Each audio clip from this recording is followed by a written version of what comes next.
Hey everyone, Steven here, and today I'm reviewing the ROG Falchion RX low profile keyboard. This is my first review of a compact keyboard, and I gotta say I think ROG has delivered quite a product here, but I don't want to get ahead of myself here, so just like all of my other reviews, I'm going to cover the specs first before getting into what I like, potentially don't like, and the gray area, which are things you may or may not care about, before wrapping the video up. With that being said, let's get into the specs. The ROG Falchion keyboard is a 65% keyboard in a 60% frame with a 26.5mm profile with the option for RX red or blue switches, and for this review I have the RX reds. This offers 3 modes of connection: Bluetooth, 2.4 GHz with the SpeedNova wireless technology, and wired. The SpeedNova wireless technology allows you to connect 2 ROG compatible devices to a single receiver, which is awesome. So here I'm running the ROG Strix Impact 3 to the same Omni receiver as the Falchion. Speaking of the SpeedNova, I do want to highlight some things off of the ROG website. Here it says the ROG SpeedNova technology ensures that polling rate stays at peak performance, even in noisy environments congested with RF signal interference from surrounding wireless devices. And that polling rate is going to be 1000 for both the 2.4 GHz and USB connection. Something cool to look forward to though is the upcoming release of the ROG polling rate booster, which will allow this to support even higher polling rates than the current 1000. Next we have latency, and ROG with SpeedNova is saying that they are streamlining each and every step within the protocol and algorithm, as well as refining data packet size and frequency for optimized process speed and efficiency. Here we are seeing sub 1 millisecond latency, and that is in that SpeedNova connection. So that's not just wired, that is wireless as well, as long as you are using that 2.4 GHz dongle. Here we're seeing about 0.9 milliseconds for the latency, which is top notch. Now here they're saying that they're outperforming other mice on the market. I'm not insanely in-depth when it comes to testing of these products. I don't have the setups to do that. So with this, I am relying on the company to be truthful here because I can't technically test that. All I can actually do is see, hey, how does it perform in games for me, but no formal testing with any type of equipment here. So do keep that in mind. Next, they're just talking about the power efficiency of the SpeedNova devices here because it has less draw. They are trying to optimize the efficiency between standby and sleep modes to overall consume less battery. This 2000 plus hours doesn't apply to this particular keyboard, but for the Falchion RX here, you're going to get 430 plus hours of life with the RGB lighting off. With the lighting on though, that's going to vary greatly depending on the effect that you're using and the overall brightness level. Shifting over now to the switches. The RD red switches are linear and swift with a 1mm actuation point, 40 gram force initial force, and 55 gram force total force. The blue switches are clicky and speedy with a 1.5mm actuation point, 55 gram force tactile force, and 18% click ratio. The RX switches are optical, featuring shorter actuation points and travel distance, with the housing having 4 points of contact for the keycaps for smooth clicks and no cap shifting. The RGB lighting sits directly in the middle of these 4 points. The keycaps use the ROG font, which looks really cool, and these are UV coated ABS caps that offer improved shine resistance and have a very soft feel to them. This features 2 layers of integrated silicone dampening foam for improved keystroke acoustics, which, speaking of the acoustics, let's go ahead and do a sound test for this keyboard.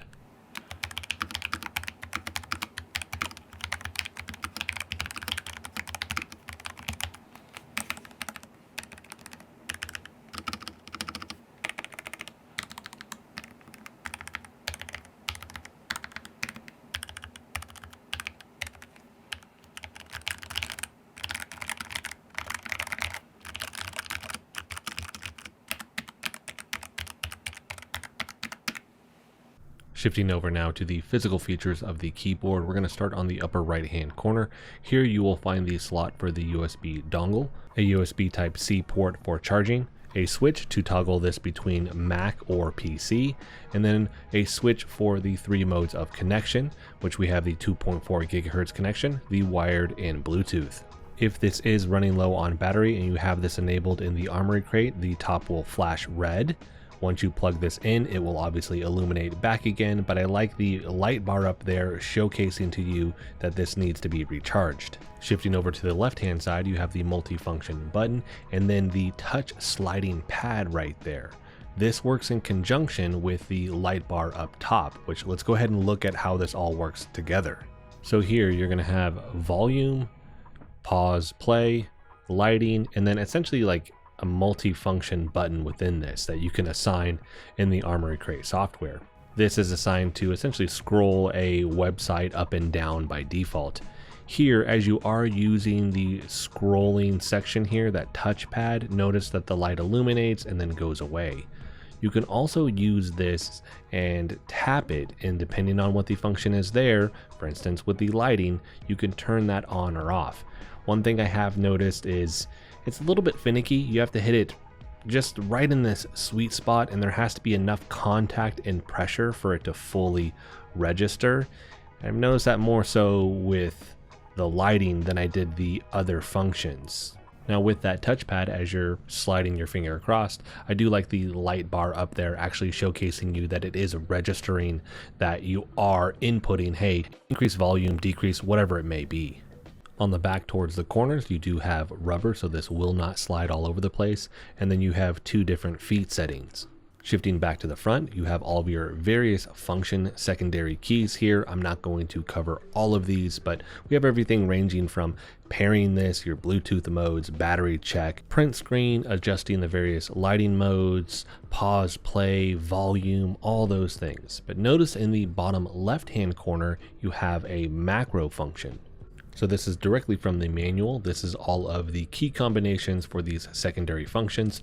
But notice at the top, on the fly macro recording, this gives you the 4 steps to actually record a macro if you want to actually do that. Inside of the box, you're going to get the keyboard cover, USB Type-C cable, your Omni receiver, your wireless dongle extender, your technical documents, and some stickers. Next, let's shift over to the Armoury Crate software and look at the various settings that you can adjust. Alright, so we're in the Armoury Crate software now. Here on the top, we have our various tabs and the options that follow suit with those. We have keys, touch panel, lighting, power, firmware, and lighting sync control. Here, what I do like is that all of these let you know, hey, this is what you can do on this tab. With this one, if we click on any of these, we essentially get to change that key to something else if we wanted to. So here we have default, so this would just remain S, but we have keyboard function, mouse function, macros grayed out because I don't have any existing macros, but if I did, they would be here. Launch an application, open website, multimedia, Windows shortcut, preset input text, launch Armoury Crate, or disable. I could also change how I actually disable Windows for my gaming mode preference. So here we could do Alt Tab or Alt 4. Shifting over now to the touch panel. Here it lets you know how does this actually work with this. With this right now, currently active function. If I actually change that on the keyboard, so if I click that little button, it will shift it in real time on the Armoury Crate software itself. Starting here though, system volume on or off, and then it just essentially tells you how you would use this. Next we have a media track, keyboard brightness, and then customize. And customize is going to be the big one here. So default, all those same options that I have for just the keys on the keyboard, I have here as well. So we could change this to something else if we want.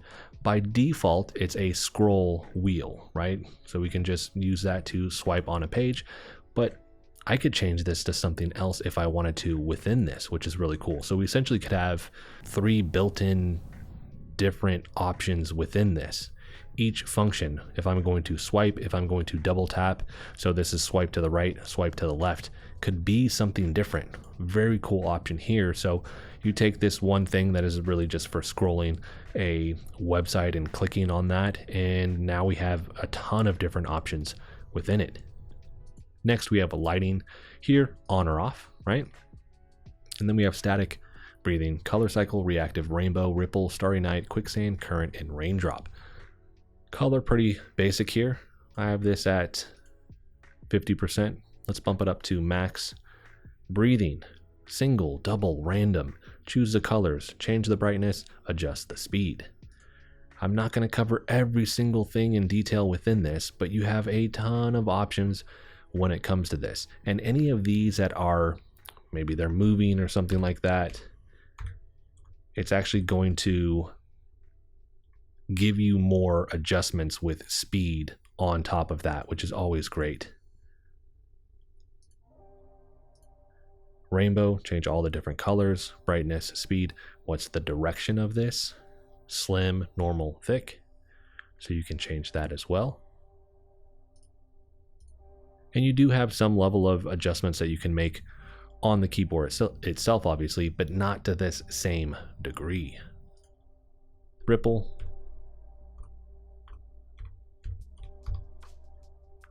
Starry night. Single, off. Single, double, random. Color, brightness, speed, right? And so how it's actually going to display there. So let's go fast. Turn up the brightness. And then we can go double. So lots of customization here. Fast, what's the direction? Down or up? Random or pattern if you wanted to choose the pattern. Current. Turn the brightness up. Let's go fast. Random or double. Just choose our colors here. And green. And then raindrop is going to be last. Let's adjust the background. Let's do double. And then let's keep that. Turn the brightness up. And then we'll keep it normal here. So like I said, plenty of options within this. Next we have power. So current battery percentage, 76%. And then this is just giving you some level of adjustments with this lighting alert when the battery percentage reaches, and then you say what percentage. I have it at 20 by default. You could say never or all the way up to 50%. Switch to sleep mode after being idle for, I have this set to 3 minutes by default, but you could bump that all the way up to 10 minutes or put never. And then power saving mode on or off, basically turn off the keyboard LED with this. So ton of options when it comes to customization for power. Firmware, just check for updates. And then lighting control here. So device lighting is what I currently have this on, which is what you get to choose in the lighting tab. Or if you wanted to use Aura Sync in Windows Dynamic, you could actually sync all of your various products that have RGB lighting on them up so that they will have the same lighting across the board. So that is going to wrap it up for the Armoury Crate software for the ROG Falchion. So now that I've covered the specs, physical features, and software, let's get into what I like about this keyboard, starting with the performance, because if it doesn't perform, I don't really care what the other features are here, but I'm happy to report with this has incredible performance. Now, I don't have a way, like I mentioned earlier, to test all the nuances of what they're claiming with these specs, specifically with SpeedNova, but what I can tell you just from playing games and using this as my daily driver for a couple months, it delivers across the board. I love the fact that with that SpeedNova and that wireless dongle, you can actually use the same Omni connection for 2 different devices. To me, very, very cool move. Genius, because if you have multiple devices and let's say I'm going to travel, which is really what this is kind of geared towards. It's one of the things that you see them advertise with this product. And hey, I got to bring my keyboard, I got to bring my mouse, but I've accidentally forgot one of the USB dongles. Here you're covered. Just pair it to the single one that you do have. I've done that when I've gone traveling, and it's always a bummer because you're looking either for the right cable, so now you're not even going to use this wirelessly, or you end up just buying a new product. Here you're covered. As long as you have one of the receivers, you could pair both devices to that one receiver. I just think that's genius in my opinion, because I know a lot of people have probably been in that same boat. Now you're covered. With the keycaps, I love the feel of these. They are very smooth and soft. I also love the low profile design. So I've used a ton of different keyboards over the years, switching to more of the compact size. I have a Razer one, but they're the normal keycaps, so it's not the slim design. I find that I accidentally hit the wrong keys a lot, and I think that's because the pickup is so much larger compared to a low profile one where I just haven't had that same issue. My hands don't cramp using this, and that's with typing scripts like the one that I'm using for this video right now. It just overall is more comfortable, and that's with low profile keyboards in general. I just find that I gravitate more towards that, not just for typing, because that's a big one, because as you are using that to type, you are going to potentially cramp more with these larger pickups, but also with gaming. When I'm gaming, it just means I have a tighter response. Again, I don't need to pick my finger up quite as high to shift over, and I'm not going to potentially hit the wrong key because of that as well. I also like the fact that you have the 4 posts that actually keep that keycap secure. My daily driver for the last handful of years has been the Logitech G915. That only has 2 posts. And as much as I love that keyboard, it still has a little bit of wiggle, a little bit of wobble when it comes to the keycaps, where this one does not. It is extremely secure. And then that translates over to typing, to gaming, general use, where I'm not accidentally hitting various keys on this. It just feels like it's a tighter feeling and response overall compared to any other keyboard that I've used.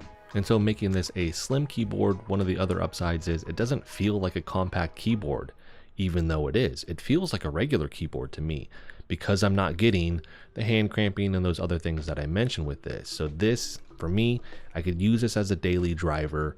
I wouldn't have any issues writing my scripts and also gaming with it. Next, I really like the touch bar. I think this is a cool feature, and not just for this keyboard. I think this is something I would want to see integrated in other keyboards. Now, I know there are touch features on other keyboards, but the way this is designed is really nice. Just the button to switch the different modes and then the sliding pad there just make it easy to use, and I find myself actually using it, where sometimes we see like a novel feature on a keyboard where it's like cool at first and then you ultimately don't end up using this. I use this thing a lot. Next, we have a lot of cool different lighting features here, and the way the housing is for the keycap and where the light actually sits, I think it just does a really good job of giving this the lighting effect, but it's not overpowering with this. It's just a good amount. And then using the Armoury Crate software, you have a ton of various options for the lighting effects, and then all the adjustments within those lighting effects that you get as well.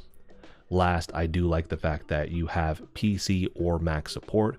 I know a lot of times when we're looking at peripherals and we're looking at monitors, when you're trying to actually use those with a Mac, you can run into issues. So I like that they've actually taken the time to say, hey, this will fully integrate and be supported with a Mac. Shifting over now to what I dislike, I only have one thing, which is that the cover here, I think, should have been a case. So to me, this is a little bit of a swing and a miss, because if they would have just adjusted the cover just a little bit, if we would have just had something that clipped this on to the housing of the keyboard, you would have now had a very secure case for this, which would have been better than just the cover. Especially considering that the notion here is that this is easy to travel with. If you had this as a case, you would offer more protection for this keyboard. The good news is that is the only dislike that I have here. So now we're going to shift into the gray area, which are things you may or may not care about. Two things here. The first one, there's only this white version. There is no black version. Maybe down the road we actually see a black version, which would be very, very cool. But in the meantime, you only have the one option. And last, for the touch pad, where you slide your finger, you can also double tap this, and that is now a input as well. But I find that in trying to do that input, it can be a little bit finicky, where it doesn't always register that I've done that. And I've done this where I'm tapping certain areas on it to test, hey, what's the sweet spot? I'm also looking at, hey, what's the amount of pressure that I'm doing with this? Once you nail it, it's a little bit better, but in general, it's not quite as tight and responsive as I would want it to be. It does take a little bit of work to figure out like what's the sweet spot for this. And once you do find that, it is a little bit better. But again, overall, I would just want this to be a little bit more responsive and easy to use. So that is it for the gray area. And now, what's the price on this? Because I haven't mentioned that yet. I usually save price for the end of the video. Here, normal price, $169.99. Right now on Amazon, it's actually discounted to $149.99, plus there's another $20 off coupon. So that brings it down to $129.99. For the normal price, I think there are a lot of options out there that you would want to look at, potentially consider before pulling the trigger on this one. It's more competitive at that price point. I still think this earns that price point, but I just think there are other options that you may want to look at because, again, it puts you in this more competitive bracket in regards to price. As you bring this price point down through these discounts, we get to $149.99. Even better option once we get down to $129.99. To me, that is going to be a very solid price point for this. Easy recommendation for me at that price point as well, because they definitely earn it, and you're getting this massive discount between the normal price and this. Ultimately though, I don't like telling anybody what to do with their money, and everybody has their various reasons why they may justify or not justify the pricing here and what they're willing to pay. So ultimately that is up to you in regards to this. But if you have any questions about this, where I can help you kind of navigate the various options that are out there, or anything that I didn't cover in this video, let me know in the comment section. I will answer that for you there and hopefully help you in your purchasing decision when it comes to this keyboard. So that's going to wrap this video up. I think ROG has nailed it when it comes to this Falchion RX low profile keyboard, with a ton of upside, great performance, aesthetics, all the various features that I talked about here, with only a minor handful of things to consider before really pulling the trigger on this. And if you do, I will have a link for this in the description so you can pick that up. Definitely check this out as we get closer to Amazon Prime Day or around Black Friday, because you could probably pick this up for an even greater price than the current discount that they have. So that's going to be it for this one. If you liked the video, hit the like button for me, as it helps the channel out. If you want to continue to follow along with all my content, hit the subscribe button for me. And as always, thanks so much for watching, and I'll see you in the next video.